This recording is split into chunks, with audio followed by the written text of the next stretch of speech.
idol, ayan, magtuturo ako sa inyo kung paano gamitin ang tox na kahoy. Diba wala kang mabiling tox na plastic, pwede mong gamitin yung kahoy. Okay, so tingnan natin. Yan mga idol, ito yung lalagyan ng tox. Ayan, lalagyan natin ng tox. So babarinahan natin.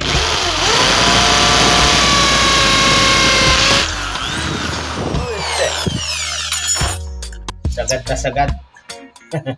Sagad na sagad, diba? Sagad na sagad, diba? Oh. So ayan. So yung binutas natin, inilalagyan natin ng kahoy.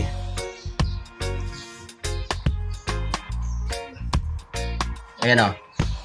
Lalagyan natin siya ng kahoy. Small piece of wood. Ayan. So ayan. So pupukin lang natin siya para pumasok doon sa loob. Pumasok sa loob. And then meron tayong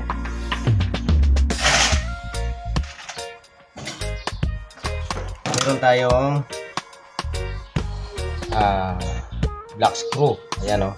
Tapos itututok natin dyan. Hey, wala pala yung kahoy. Diretso.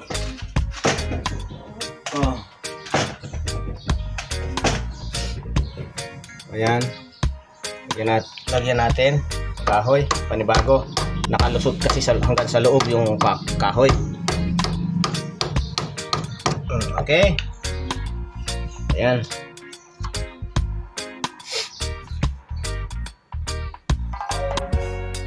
Ayan natin. Ito mga idol ay ano lang, alternative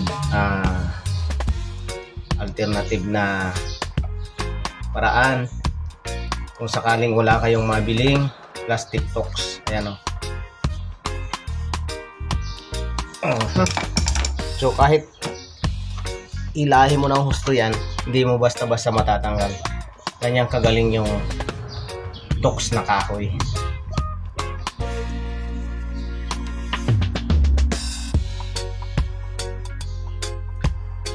Ayan o.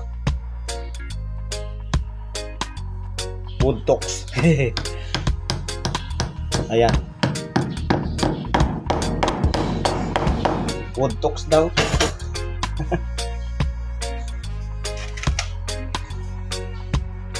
Pwede mong gitnain yung gitnain yung kahoy para sureball na sureball. Ayan o.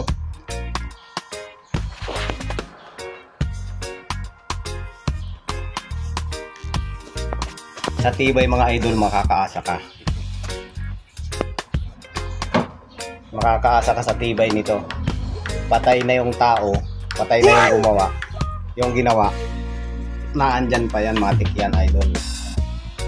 Ayan yung alternative way para ma-tox natin ang maayos yung ating mga ginagawa sa bahay. Okay? So yun mga idol, ngayon meron kayong nalaman o natutunan about sa paggamit ng tox na kahoy. Okay? So ganun lang mga idol, para kung sakaling wala tayong nabiling tox, yung mga nabibili sa hardware na tox, pwede nyo gamitin yung kahoy.